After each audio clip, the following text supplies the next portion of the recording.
Sa mga balitang consumer at kalakalan naman, suportado ng Unilab ang paalala ng Food and Drug Administration tungkol sa pagbili ng gamot over the counter. Kasunod yan ng babala ng FDA tungkol sa pagkalat ng peking gamot sa merkado. Kinundin na rin ng Unilab ang mga grupong gumagamit sa pangalan ng kumpanya sa peking gamot. Sinasamantala raw kasi ang tiwala ng tao sa kanilang brand. Nakikipagtulungan na raw ang Unilab sa FDA, NBI at Intellectual Property Office para maiwasan ang pamemeke ng gamot ng kumpanya.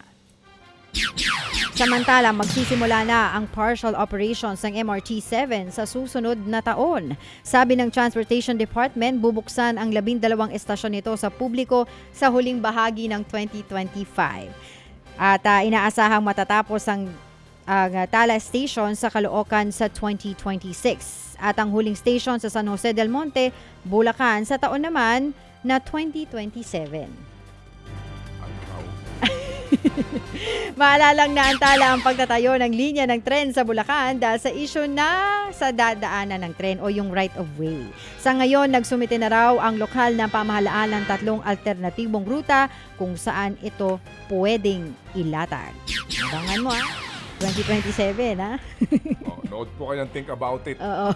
Ay plug mo. Oo. Saan sila makakapanood? Oo, dun sa mga hindi nakapanood po kahapon o gusto ulit panoorin yung Think About It ni Ted Filon, maaari nyo po yan panoorin sa Facebook page at saka sa kanyang Spotify account.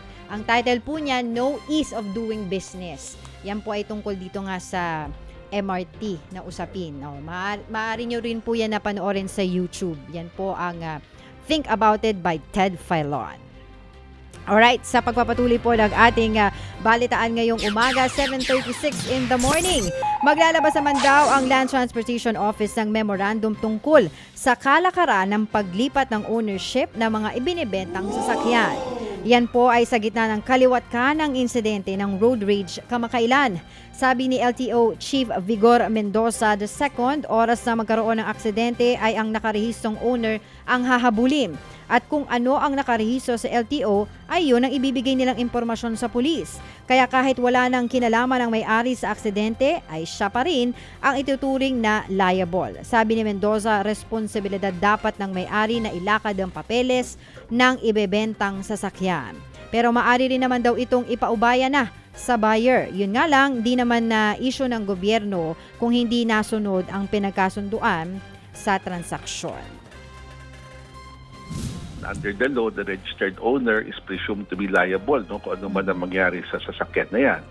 So, bilang proteksyon na rin po yan ng mga registered owner at bilang proteksyon ng publiko just in case may aksidente o may mangyaring sakuna involving the vehicle para hindi ho tayo mahirapan mag-trace back.